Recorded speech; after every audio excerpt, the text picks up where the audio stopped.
হিংসা, হুমকি, প্রতিক্রিয়া, পাল্টা প্রতিক্রিয়া ইতিমধ্যেই রাজ্য রাজনীতি তোলপাড়। খগেন মুর্মুর ওপর পাশাপাশি শঙ্কর ঘোষের ওপর হামলার ঘটনায় চাঞ্চল্য ছড়ানোর পর থেকেই ভোটের আগে কার্যত বাংলার রাজ্য রাজনীতি তোলপাড় তৈরি হয়েছে। ভোটের আগেই তপ্ত বঙ্গ রাজনীতি। দেখুন, হয় আপনার পুলিশ ব্যবস্থা নেবে, না পাল্টা মারবো আমরা।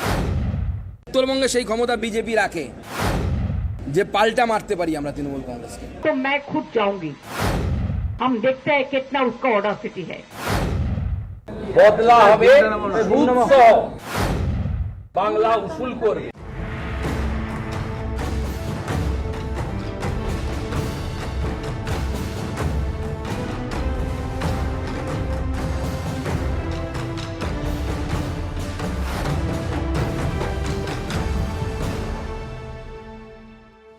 ভোটের আগে উত্তপ্ত রাজ্যের রাজনীতি। কেন্দ্রীয় মন্ত্রী সুকান্ত মজুমদার হুঁশিয়ারি দিয়ে বলেন, দুষ্কৃতীদের পিটিয়ে সোজা করতে হবে। হয় আপনার পুলিশ ব্যবস্থা নেবে, না পাল্টা মারবো আমরা। অন্ততপক্ষে উত্তরবঙ্গে সেই ক্ষমতা বিজেপি রাখে যে পাল্টা মারতে পারি আমরা তৃণমূল কংগ্রেসকে। তাহলে কিন্তু অবস্থা খারাপ হবে। আমরা মমতা বন্দ্যোপাধ্যায়ের রুট অবরুদ্ধ করে দিতে পারতাম, কিন্তু আমরা ওগুলো করি না। 5,000 লোক নিয়ে মমতা বন্দ্যোপাধ্যায়কে ঘেরাও করতে পারতাম, কিন্তু আমরা করি না। আমরা গণতন্ত্রে বিশ্বাস করি। এখনো সময় আছে, ব্যবস্থা নিন, না হলে কিন্তু আমরা আমাদের মতো ব্যবস্থা নিই। ত্রিপুরায় কি হয়েছে আমি জানি না, কোথাও হওয়া উচিত না, কিন্তু এই ধরনের মানসিকতা কেন হচ্ছে? ত্রিপুরার লোকেরাও তো 24 ঘন্টার বেশি অপেক্ষা করলো। কেন কোনো একজনও কেন গ্রেপ্তার হবে না? উত্তর কথা আছে কি পুলিশের কাছে? পুলিশ বলছে কারা মেরেছে আমরা জানি, ভিডিও থাকা সত্ত্বেও। মুখ্যমন্ত্রী শব্দ ধার করে নিয়ে বলি, পশ্চিমবঙ্গে পুলিশের চোখে কি নেবা হয়েছে? কেন দেখতে পাচ্ছে না পুলিশ? কিন্তু ত্রিপুরায় অসংখ্য তৃণমূলের পার্টি অফিস ভাঙচুর হয়েছে। আরে তৃণমূলই নেই ওখানে, পার্টি অফিস কোথা থেকে থাকবে? তৃণমূলের পার্টি অফিস ভাঙচুর হবে ওখানে? তৃণমূল আছে নাকি ওখানে কোথাও? তৃণমূল, সর্বভারতীয় তৃণমূল হচ্ছে সোনার পাথর পার্টি। কিন্তু বিজেপি নীতিগতভাবে অন্য রাজনৈতিক দলের পার্টি অফিসে হামলা, সেই মানসিকতায় বিজেপি বিশ্বাস করে না। আগে তৃণমূলের এক প্রতিনিধি দল ত্রিপুরা গেছে। আর সব থেকে বড় কথা, ত্রিপুরাতে হামলা করে হবেটা কি? ত্রিপুরা আছে কোথায় তৃণমূল? সবেদন নির্মলে একজন দুজন এদিক ওদিক থেকে টিকিট পায়নি কংগ্রেস থেকে, তারা তৃণমূল সেজে থাকে। যেদিন ভোটে জিতবে বা ভালো কিছু হবে, অন্যদিকে ঝাঁপ মারবে। আরেকটা অন্য প্রশ্ন, যেহেতু আপনি আছেন এসআইআর ক্ষেত্রে, অপরদিকে বিরোধী দলনেতা শুভেন্দু অধিকারীর মন্তব্য, বদলা হবেই, পরিবর্তন আসবেই। তার এই বক্তব্যের রাজনৈতিক উত্তেজনা আরও চড়েছে। বদলা হবে রূপসহ বাংলা উসুল করবে। ভারতীয় জনতা পার্টি সরকার আসার পরে 24 ঘন্টার মধ্যে ব্যবস্থা হবে। ইতিমধ্যে মাননীয় মুখ্যমন্ত্রী বলেছেন, এসটি কমিশন হস্তক্ষেপ করেছে, ওম বিড়লা মহোদয় স্পিকার হস্তক্ষেপ করেছেন, জলপাইগুড়ির এসপি দিল্লি যাওয়ার জন্য ডিজিপি রাজীব কুমার ব্যাগ গুছিয়ে রাখুন, স্পিকারের ডাক আসবে।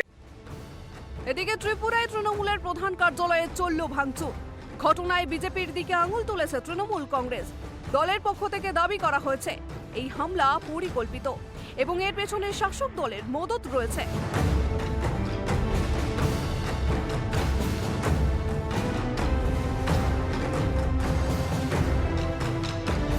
এই আবহেই কেন্দ্রীয় স্বরাষ্ট্রমন্ত্রী অমিত শাহকে নজিরবিহীন ভাষায় আক্রমণ করলেন মুখ্যমন্ত্রী মমতা বন্দ্যোপাধ্যায়।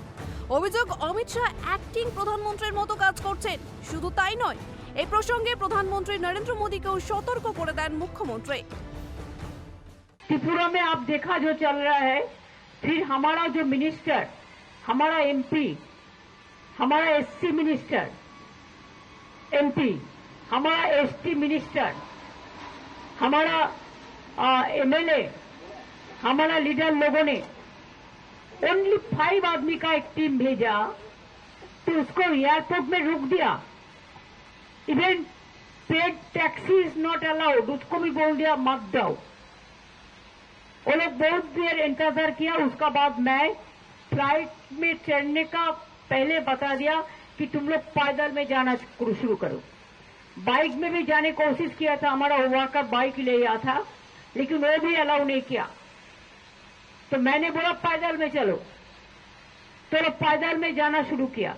अगर वो भी नहीं करने देगा, जाने देगा, तो मैं खुद जाऊंगी।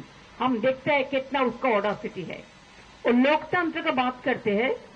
तुम्हारा एमपी अगर इलाकाएं नहीं जाते हैं, अगर एमएलए नहीं जाते हैं, संबंध रखता है, तो इसमें के लिए हमारा क्या गलती है?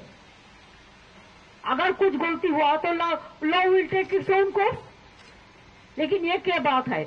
त्रिपुरा में तुम्हारा डबल इंजन गवर्नमेंट है।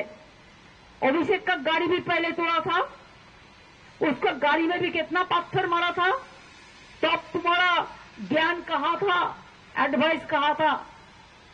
देखिए, फ्लड में और कम्युनल टेंशन में किसी को गुस्सा होता है। রাজনীতির ভাষা বদলে যাচ্ছে, এখন আর তর্ক নয়, চলছে প্রকাশ্যে হুমকি, আক্রমণ আর বদলার রাজনীতি। আর এই উত্তপ্ত আবহে সবচেয়ে বেশি বিপন্ন কে? সাধারণ মানুষ। Bureau report, KTV Bangla.